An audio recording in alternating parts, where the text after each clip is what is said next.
Banyans. I'm going to make some videos on the topic of trees from the point of view of somebody who draws and paints.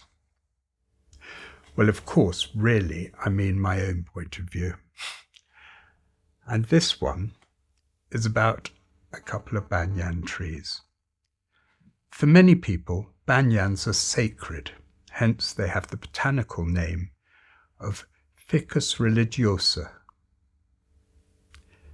It's said that Buddha sat in meditation under a banyan tree for 7 days until he attained enlightenment. Amazingly, there still is a banyan tree in the same spot, and it is even said to be a direct descendant of the very tree Buddha sat beneath over 2,500 years ago.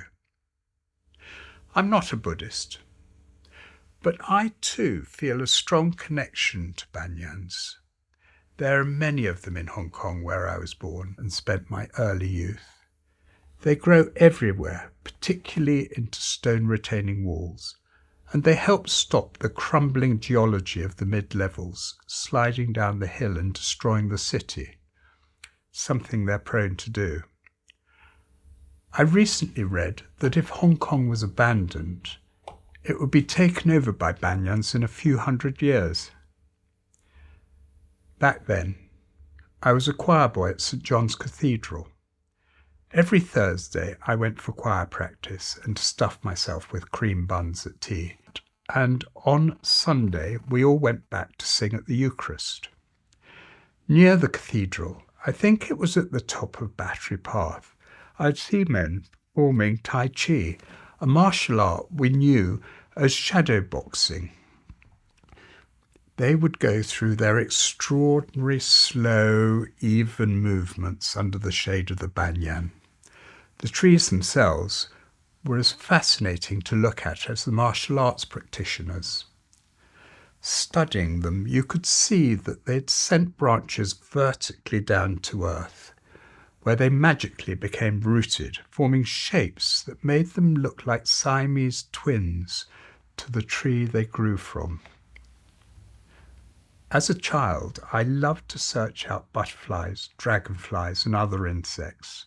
The stranger they looked, the better I liked them. So these trees appealed to me, being both mysterious and fascinating, and they still do.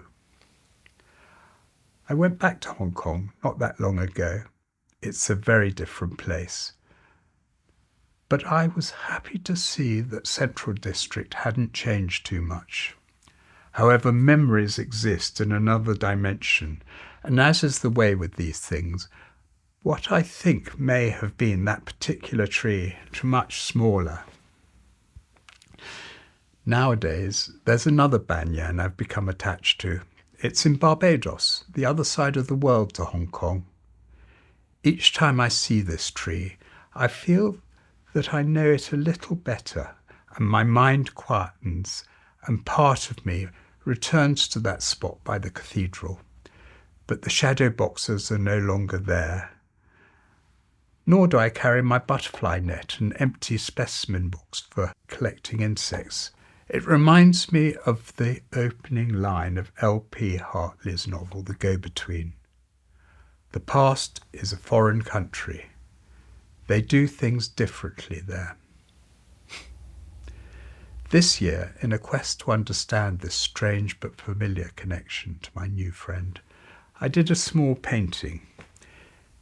In many ways, I prefer small paintings. For me, they feel more intimate.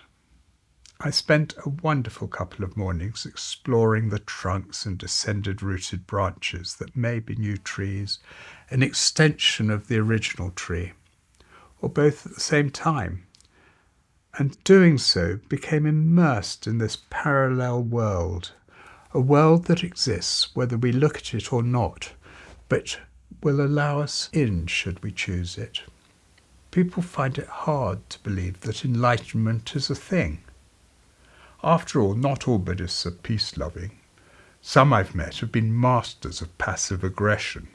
Most Buddhists are peaceable folk, so perhaps you can attain enlightenment through meditation.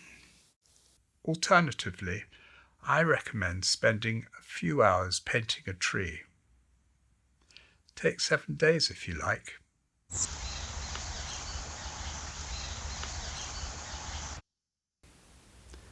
Namaste.